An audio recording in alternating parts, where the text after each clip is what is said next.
김영무의 에세이 스페이스 그 6번째 작품 소인배 천국. 동양의 사상적 전통에 비하자면 서구의 철학 사상에는 소위 인간의 수양론이 태부적인 것 같았다.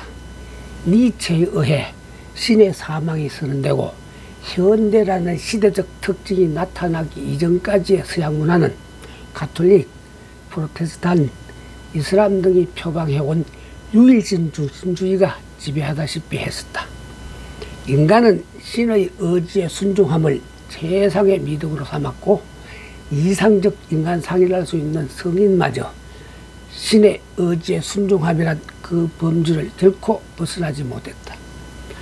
그에 반해 동양의 3대 사상체계라 할 수 있는 공맹자에 의한 유가와 노장자에 의한 도가 그리고 석가모니에 의한 불가는 출발 시점에서부터 각기 군자, 지인, 보살이란 이상적인 인물상을 상정한 다음 제각기 철저한 수양 과정을 제시했다.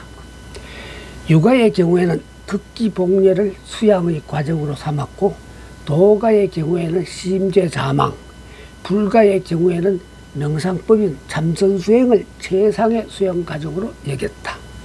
따라서 군자나 지인 또는 보살 등은 인격의 완성자라 말할 수도 있다. 서양에서 말하는 신의 위치에 그들을 올려놓아도 좋을 만큼 군자, 지인, 보살 등의 품격을 높이 잡았던 것이다. 그래서 동양의 고유 사상적 뿌리는 휴머니즘이 아닐 수 없다. 군자가 되려면 극기, 즉 오욕과 칠정이란 본능적 욕구를 잘 다스려야 하고 지인이 되려면 심죄자망, 즉 세상살이에서 허정한 마음을 지닐 수 있어야 하며 보살은 참선, 즉 마음에 쌓이는 더러운 때를 말끔히 씻어내야 한다고 했다. 그와 같은 이상적 인간상들 중에서 가장 현실적인 사회적 인물상은 역시 유가의 군자라 할 수가 있겠는데, 원래 군자라는 개념 속에는 조정의 중신회의에 참가할 수 있는 고위 관직이었으나 공자에 의해 인격적 완성자로 그 개념이 확대되기도 했었다. 공자는 어떤 인간이 사회적 활동을 개시하려면 반드시 수신, 즉 극기복례로 소화적인 자신을 스스로 잘 다스리고 재가, 즉 집안을 화목하게 다독거리는 등 예의 생활화가 인격적으로 형성된 다음에나 가능하다고 보았다. 유가에서 말하는 예 개념은 요즘 말로 질서의식이 되는데 법규적 의미보다는 도덕적 의미에 그 무게의 중심이 실려 있었다. 그리고 공자가 그려낸 군자라는 인물상은 비단 예뿐만이 아니라 악, 즉 예술적인 감성의 훈련도 반드시 뒤따라야 한다는 결론을 더해두었다. 공자가 말한 악이란 가깝게는 음악을 말하지만 넓은 의미로는 예술이 되기도 했다. 이를테면 군자는 검은고도 탈 줄 알아야 했던 것이다.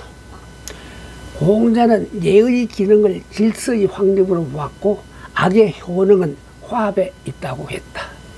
그래서 예는 인간의 이성적인 활동 영역에 속하고 악은 인간의 감성적인 활동 영역에 해당되는 것이었다.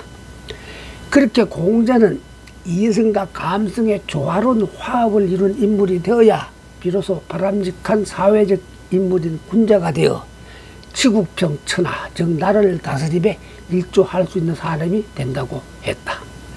다음과 같은 공자의 말이 바로 그러한 의미가 된다. 시에서 흥기되고 예에서 굳게 서며 악에서 완성된다. 논어 태백팔. 다른 한편 도가의 이상적 인물상에 해당되는 지인한테는 사회성이 거의 없는 자연인이라 볼 수 있기에 일반론으로 거론할 까닭을 찾을 수가 없겠다. 아울러 불가에서 말하는 보살정신은 흔히 상구보리 하와 중생으로 표현되기도 하는데 위로부터 피안에 이를 수 있는 지혜를 구해서 중생을 제도해야 한다는 의미가 되니 분명 사회성이 있다고 볼 수 있긴 하다. 하지만 정토의 건설이란 종교적 의미가 강하기에 역시 일반론으로 보살의 세계를 섣불리 거론할 수가 없겠다. 어쨌거나 동양의 전통적 사상에는 바람직한 인간의 수양적 과정이 절대적인 가치관으로 작용하고 있어 함부로 대사회적 활동을 하는 일을 철저히 경계하여 들었다고 볼 수 있는 것이다. 그리고 수양론이란 원래 타율적인 것이 아니라 자율적인 것이어서 결국 자기 자신을 엄격하게 관리하여 스스로 자신의 품성을 둬야하고 혼자 있어도 부끄러운 일을 하지 않는다 하는 신독의 개념을 좌우무용으로 삼아야만 했었다. 교과서적 표현을 빌리자면 도양에서는 철저한 인적 수양을 거쳐야만 이른바 도의 경지에 오를 수가 있고 도의 경지가 오른 다음에나 사회적인 활동을 할 수 있는 것으로 그 경애가 주어졌던 것이다. 학문이란 의미도 어떤 전문 지식의 전달에 앞서 그 인간의 품성 도야에 치중해 있었다. 천박한 의식으로 무장되어 사람 같지도 않은 인간한테 어떤 지식을 전해주미란 마치 미친놈한테 칼을 쥐어주는 일로 여겼던 것이다. 엄격한 수양 과정을 거치지 못한 인간이 대외 활동을 하게 되면 사회에 해악만 끼치는 존재가 된다고 보았다. 그렇다면 현재 우리 사회의 지도급 실세들은 과연 공자가 말한 군자적 인적 수양 과정을 거쳤다고 볼 수 있을까? 천만의 말씀이 될 것만 같다. 치열한 경쟁을 뚫어가면서 오로지 능력 위주의 사회구조 속에서 살아남기에 바빠 소위 사람의 품격을 다듬을 여유란 참을 수도 없었으리라. 그런 까닭에 그들의 언행에서 나타나는 그들의 인격이 치졸하거나 천박하기가 이를 데 없을 것이리라. 공자는 군자에 대비되는 인물상으로 소인이라는 개념을 설정했는데 현재 우리 사회의 실세급 지도층 인사들 대부분이 공자가 설정한 그 소인이란 범주를 벗어나지 못한 것만 같았다. 공자가 일준 다음과 같은 말에 그들의 언행에 비춰볼 때 그런 결과로 나타났던 것이다. 군자는 오를 의자 의에 밝고 소인은 이로울 이자 이를 밝힌다.